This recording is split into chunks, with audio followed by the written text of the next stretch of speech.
میرے عزیز دوستوں بھائی السلام علیکم۔ اس بات میں کوئی شک نہیں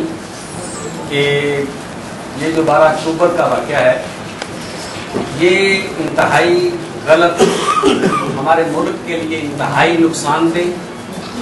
جمہوریت کا خون کیا گیا اور بھرپور طریقے سے اسے کنڈیم کرتے ہیں اور آئندہ ایسی کوئی کارروائی نہیں ہونی چاہیے۔ آج ہمارا ملک جس طرح میرے ملک میں خون کی ہولی کھیلی جا رہی ہے، جس طرح اس کو یہ انٹرنیشنل دہشت گردی کا شکار ہے، یا یوں کہہ لیجیے کہ پوری دنیا ہمارے ملک پر سیاست کر رہی ہے اور ایک ہمارا ہمسایہ ملک اس طرح ہمارے ملک کے وقار کو، اس کی جڑوں کو کھوکھلا کرنے میں کامیاب ہو رہا ہے، یہ تمام چیزیں بے شک مشرف دور کا ہی نتیجہ ہے اور یہ بالکل غلط ہوا اور آئندہ کسی بھی جمہوری پارٹی کو ایسا حمایت کرنے کی یا ایسی بات کا ساتھ دینے کی کوشش نہیں کرنی چاہیے اور انشاءاللہ العزیز ہم اپنے ملک کے مستقبل سے مایوس نہیں ہیں۔ بے شک یہاں اس ملک میں ہمیں اس طرح کی اعلیٰ قیادت حاصل نہیں ہو پا رہی جس کی اس ملک کو ضرورت ہے۔ انقلاب ضرور آئے گا، کب یہ ضرور انتظار کیا جائے گا اور امید، ہم پورے امید سے ہیں کہ اس ملک میں ضرور ایسی کامیاب لوگ آئیں گے جو اس ملک کی تقدیر کو بدلیں گے۔ کسی چیز کی اس ملک میں کمی نہیں ہے، لیکن ایسے لوگوں کا ساتھ کبھی نہ دیا جائے جو آمریت کا ساتھ دیں یا آمرت بن کر آئیں، ڈکٹیٹر بن کر آئیں۔ ایسی ہر بات کو ہم کنڈیم کرتے ہیں، لیکن ہمارے ملک میں جمہوریت ہے بھی تو اس میں ہمیں خاطر خواہ اس وقت تبدیلی نظر نہیں آ رہی۔ اسی طرح وہ خود کش ہو رہے ہیں، اسی طرح ڈاؤن ہو رہے ہیں، اسی طرح ناکامیاں ہمارے کھاتے میں ڈالی جا رہی ہیں۔ یہ کب ہوگا؟ ناکامی ہی ناکامی نظر آتی ہے، لیکن پھر بھی پر امید ہیں کہ انشاءاللہ وہ وقت آئے گا جب اس ملک کو ایک اچھا ٹریک ملے گا، ترقی کی راہ پر آئے گا۔ ٹیلنٹ کی کمی نہیں ہے، لوگ محب وطن ہیں، سب کچھ ہے، لیکن انتظار ہے۔ کوشش کی جائے کہ اپنے رہنماؤں کو بھی جب بھی کسی سے بات ہو انہیں اس بات پر فوکس کیا جائے کہ قوم مایوسی کے عالم میں ہے اور زیادہ سے زیادہ جلدی سے جلدی ان دہشت گردی کا جو لیبل ہمارے ملک پر، ہماری قوم پر، کمیونٹی پر لگ چکا ہے، اسے دھویا جائے، اس ملک کو دہشت گردی سے نجات دی جائے تاکہ ہم کہیں تو بیٹھ کر اپنا سرفراز سے بلند کر سکیں۔ بہت شکریہ۔ نوجوان فیڈریشن کے صدر رہ چکے ہیں، اب سپیکر ہیں اور بہت زیادہ کمیونٹی کے لیے درد رکھتے ہیں، میں ان کی بہت تعظیم کرتا ہوں۔ وہ ہیں جناب چودھری ثاقب طاہر صاحب۔ آپ سے گزارش ہے کہ آج کے حوالے سے اپنے خیالات کا اظہار کریں۔ جناب چودھری ثاقب طاہر صاحب۔ بسم اللہ الرحمن الرحیم۔ میرے عزیز ہم بزرگوں ساتھیوں، السلام علیکم۔ آج میں مسلم لیگ نون اسپین کو خراج تحسین پیش کرتا ہوں، جنہوں نے 12 اکتوبر کے حوالے سے یوم سیاہ منا کر یہ ثابت کر دیا ہے کہ ہمارے تاریخ میں اب یہ دن ہمیشہ کے لیے یوم سیاہ کے طور پر یاد رکھا جائے گا، اسپین میں بھی اور پاکستان میں بھی، کیونکہ اسپین میں جب تک ہمارے آنے والی نسلیں بھی ادھر رہیں گی، امید ہے آپ یہ دن مناتے رہیں گے، کیونکہ ہمارے لیے پاکستان کے لیے یہ دن واقعی ایک، میں جب سوچتا ہوں اور 1998 میں جب ایٹمی دھماکے کیے گئے تو اخبارات میں آیا اے طائر نہ ہوتی اس رزق سے موت اچھی جس رزق سے آتی ہو پرواز میں کوتاہی، اور ساتھ نواز شریف اپنے ہاتھ عوام کے ساتھ، پاکستانی قوم کے ساتھ وہ اپنے ہاتھ کھڑے کر کے اس میں کھڑے تھے. تو اس وقت یہ احساس ہو رہا تھا، جذبات ہمارے یہ تھے کہ آج ہم بھی دنیا میں باعزت قوم بن گئے ہیں، ہم نے ایٹمی دھماکہ کر لیا ہے. اور نواز شریف جیسا لیڈر جس کو امریکہ کی کلنٹن نے 5 دفعہ 6 دفعہ بڑی دھمکی امیز فون کیے، اس نے یہ بھی کہا تمہاری سیاست ختم ہو جائے گی، سب کچھ ختم ہو جائے گا، اور اس کے آگے ڈٹ جانا. میں سمجھتا ہوں کہ نواز شریف صاحب نے اگر پچھلی سیاست میں ان سے کوئی غلطیاں ہوئی بھی تھیں تو انہوں نے اس دن اس وقت آ کر انہوں نے یہ چیزیں تمام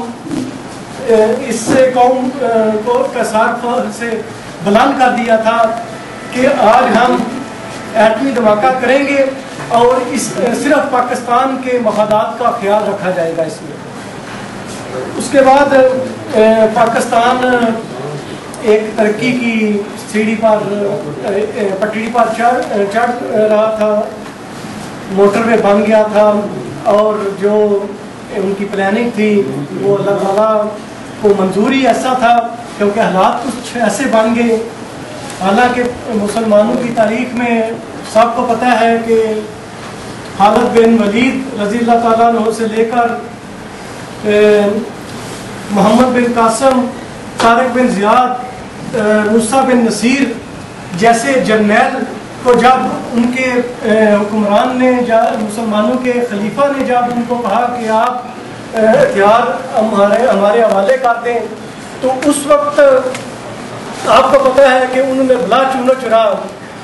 ہتھیار ایک تنظیم کی اعلیٰ مثال ہماری تاریخ میں یہ ملتی ہے کہ اعلیٰ مثال قائم کرتے ہوئے اپنے ہتھیار ان کے حوالے کر دیے تھے اور ایک عام سپاہی کی طرح انہوں نے زندگی گزاری تھی. تو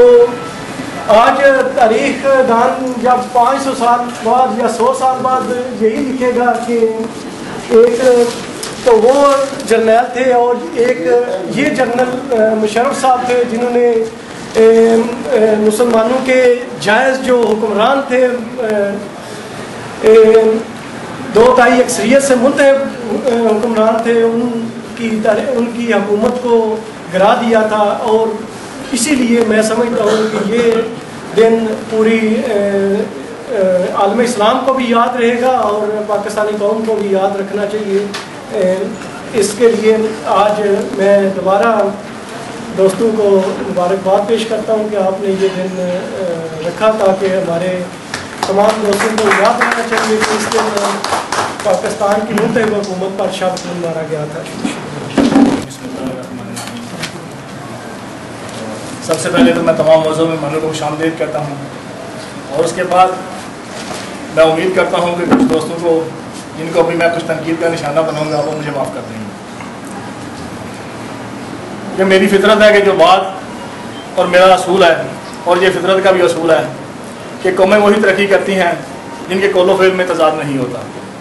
جو چڑھتے سورج کی پوجا نہیں کرتے، جو وردی پہنے ہوئے شخص کو 7 دفعہ 10 دفعہ بھی صدر نہیں بناتے اور جب وہ اتر جائے تو اس کے خلاف نعرے نہیں لگاتے، وہی قومیں ترقی کرتی ہیں. جب ہم اپنے مالی مفادات کو چھوڑ کے صرف اصول و نظریے کے پیچھے چلیں گے تبھی جمہوریت کا پھل ہمیں ملے گا. خالی باتیں کرنے سے اور ریسٹورینٹ میں بیٹھ کے تالیاں بجانے سے پاکستانی قوم کو کچھ ملنے والا نہیں ہے. اور میں امید کرتا ہوں اپنے دوستوں سے یا تو وہ اپنے پچھلے قول و فعل کی معافی مانگیں اور آئندہ کے لیے کم از کم پاکستانی قوم کو لیڈ کرنے سے توبہ کر لیں کہ جو اتنے بڑے بڑے گناہ کرتے ہیں ان کو دوبارہ کمیونٹی کو لیڈ کرنے کا حاصل نہیں ہوتا. غلطی اور گناہ میں بڑا فرق ہوتا ہے. غلطی ایک دفعہ کی جاتی ہے، گناہ بار بار کیا جاتا ہے. جو لوگ لال مسجد کے بعد اکبر بھٹو کی شہادت کے بعد جس کی وجہ سے آج بلوچستان کے متعلق کہا جاتا ہے کہ 14 اگست میں جھنڈا بھی نہیں لہرانے دیا جاتا، جو لوگ اس جرم میں براہ راست ملوث تھے ان کے نعرے لگانے والے لوگ بھی اگر آج مسلم نون کے جلسے میں بیٹھیں گے تو مجھے بہت دلی افسوس ہوگا. اور میرے لیے کسی بھی صورت میں وہ قابل قبول نہیں ہے. کسی کو اچھا لگے یا برا لگے، میرے قائد کو جس کا اپنے باپ کا جنازہ پڑھنے نہیں جاتا اور وہی لوگ اس کو روکنے والے ہوتے ہیں، آج وہ مسلم نون کے جلسے میں بیٹھیں گے تو میرے لیے ناقابل قبول ہے. As a Pakistani, as a مسلمان وہ میرے بھائی ہیں، لیکن اپنی سیاسی میٹنگ کے اندر میرے لیے ان کا وجود ناقابل برداشت ہے اور میں ان سے انتہائی معذرت خواہ ہوں کہ مجھے یہ الفاظ بولنے پڑے. ان کو آنے سے پہلے خود سوچنا چاہیے تھا